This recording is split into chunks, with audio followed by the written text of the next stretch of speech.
بسم اللہ الرحمن الرحیم۔ سامعین ناظرین، یہ ایک اٹل حقیقت ہے کہ جب ہم قرآن پاک کو لیتے ہیں تو ہمارے تمام جو اختلافات ہیں مسائل وہ حل ہو جاتے ہیں۔ جیسا کہ آپ دیکھیں سورۃ البقرہ کی آیت نمبر 238 ہے، حافظوا علی الصلاۃ، حافظوا حفاظت کرو، علی الصلوات نمازوں کی،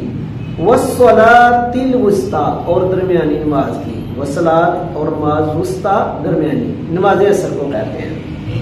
یعنی فرض نماز کی بات ہو رہی ہے۔ وقوموا اور کھڑے رہو، یہ فرض نماز کے قیام کی بات ہو رہی ہے۔ للہ اللہ کے لیے یا اللہ کے آگے، قانتین، قانتین کہتے ہیں فرما بردار ہو کر، اس کا مطلب با ادب بھی ہے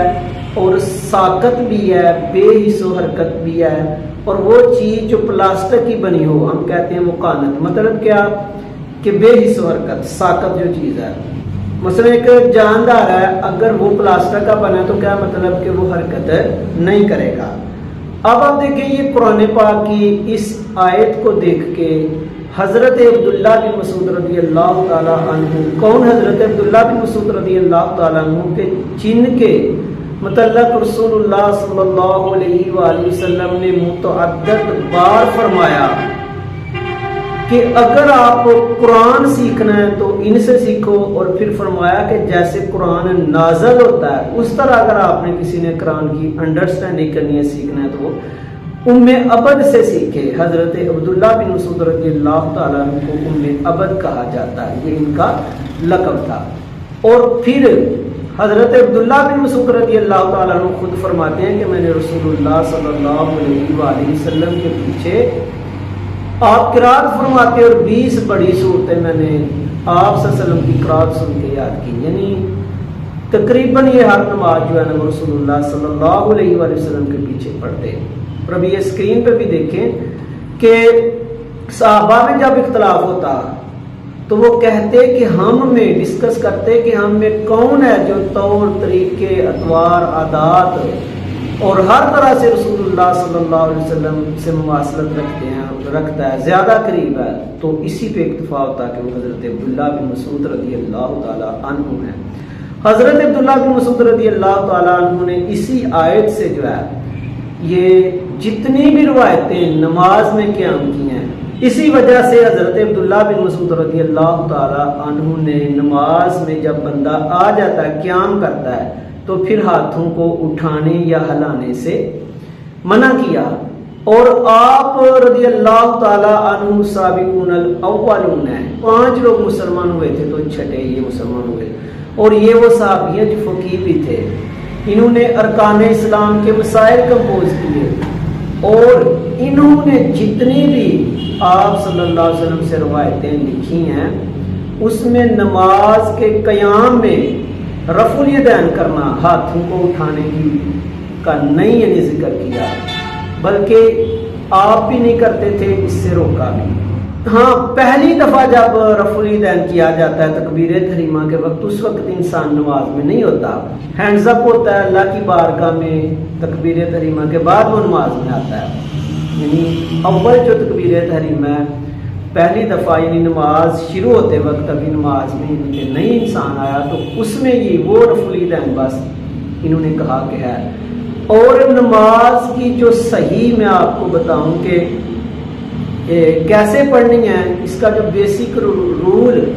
رسول اللہ صلی اللہ علیہ وآلہ وسلم نے دیا، بخاری کی حدیث بھی ہے کہ آپ صلی اللہ علیہ وآلہ وسلم نے فرمایا نماز ایسے پڑھو جیسے مجھے نماز پڑھتا دیکھتے ہو۔ اب یہ آبزرویشن یعنی آنکھوں کا تعلق، ابھی آپ دیکھیں نا حضرت عبداللہ بن مسعود رضی اللہ تعالیٰ عنہ نے ارکان اسلام کو کمپوز کیا، نماز کا طریقہ لکھا، اور پھر یہ ان کے جو خاص شاگرد تھے اکابر تابعی ابراہیم نخعی رحمۃ اللہ تعالی علیہ تک، انہوں نے اپنے وصال کے وقت انہیں یہ سارا مسودہ دیا۔ حضرت ابراہیم نخعی رحمۃ اللہ تعالی علیہ سے یہ حماد تک اکابر تابعی تک پہنچا، اور حماد سے امام اعظم ابو حنیفہ رحمۃ اللہ تعالی علیہ تک۔ یہی وجہ ہے کہ امام اعظم ابو حنیفہ رحمۃ اللہ تعالی علیہ نے مزید جب کنفرمیشن کی، نماز کا طریقہ جب کمپوز کیا، تو روایتوں پہ صرف بیس یہ نہیں کی، آبزرویشن یعنی جا کے انہوں نے اس وقت کے کابر تابعی مدینے کے لوگ دیکھے کیسے نماز پڑھتے ہیں. آپ صلی اللہ علیہ وسلم نے فرمایا تھا ایسے پڑھو جیسے مجھے پڑھتا دیکھتے ہو. تو انہوں نے بھی کہیں بھی رفع الیدین کا ذکر نہیں کیا بلکہ رفع الیدین کے خلاف کیا. اور آپ دیکھیں کہ جو بدعتی لوگ ہیں معاذ اللہ، انہوں نے ایک نماز کے سکون کے طریقے کو چھوڑ کے جو طریقہ اپنایا ہے وہ صرف ہاتھوں کو نہیں ہلاتے، رفع الیدین تو ہاتھوں کو تو وہ ہلاتے ہی ہیں، پھر وہ ایسے ایسے تشہد پہ بیٹھ کے فنگر بھی ہلاتے جاتے ہیں، اور پھر ان کے پاؤں بھی کھڑے ہوتے وقت کہیں اور ہوتے ہیں، اور جب سجدے میں جاتے ہیں کہیں وہ بھی ہلتے ہیں، اور یہاں تک کہ امام کے پیچھے بھی ان کی زبان بھی ہلتی ہے.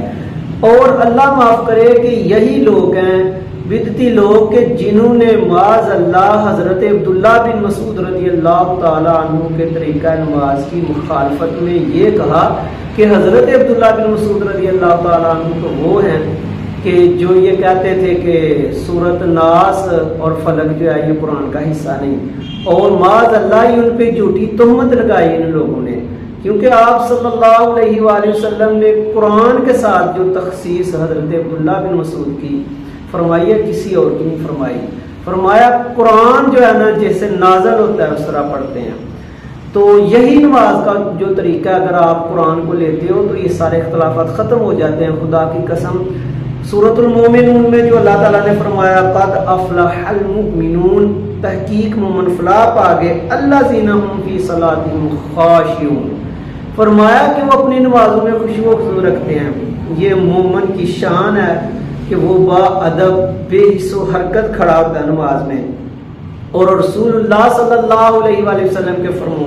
فرمان کا مفہوم ہے کہ اگر کسی کے دل میں خشوع ہوتا ہے تو اس کے جسم پر بھی وہ خشوع طاری ہوتا ہے. یہی وجہ ہے کہ اس آیت کی تفسیر بھی آپ دیکھنا کہ ہاتھوں کا نماز میں ہلانا، چاہے وہ داڑھی کے لیے ہو، کپڑے کو سیدھا کرنے کے لیے ہو، دونوں ہاتھوں کا کسی صورت بھی ہلانا نماز میں جو ہے نا یہ ممنوع ہے، ناپسندیدہ طریقہ ہے. بڑا بھی کوئی مسئلہ ہو تو ایک ہاتھ یوز کرنے کا کہا گیا، اور جب آپ رفع الیدین کرتے ہو تو آپ دونوں ہاتھ اٹھاتے ہو. اور جہاں تک احادیث رسول صلی اللہ علیہ وآلہ وسلم کا تعلق ہے رفع الیدین کے متعلق، تو ایک بات ذہن میں رکھو، قال رسول اللہ صلی اللہ علیہ وآلہ وسلم سے ایک حدیث بھی نہیں رفع الیدین پہ، یعنی قیام میں جو رفع الیدین کیا جاتا ہے ایک حدیث بھی نہیں. صحابہ سے انفارمیشن ہے، اور خدا کی قسم وہ انفارمیشن بہت زیادہ اختلاف سے ہے. کبھی ایک صحابی کہتا ہے کہ آپ رفع الیدین کرتے، ایک کہتا نہیں کرتے، ایک کہتا سجدے میں کرتے، ایک کہتا سجدے میں نہیں کرتے، ایک کہتا تشہد پہ کرتے، ایک کہتا نہیں کرتے. یعنی کہ اخیر جو ہے نا وہ اختلاف ہے. تو سنت عمل وہ ہوتا ہے جو ہر دور میں مشہور اور معروف ہو اور اس پہ عمل ہوتا ہو، اس میں واضح اختلاف نہ ہو. تو نماز محمدی وہی ہے جو مشاہدے بیس پہ بنی ہے، جیسے بخاری کی حدیث ہم کہتے ہیں کہ صحیح حدیث ہے، اسی طرح حنفی نماز صحیح نماز رسول اللہ صلی اللہ علیہ وآلہ وسلم کی نماز ہے. اللہ تعالیٰ ہمیں قرآن پاک کو صحیح سمجھنے کی توفیق عطا فرمائے. آمین.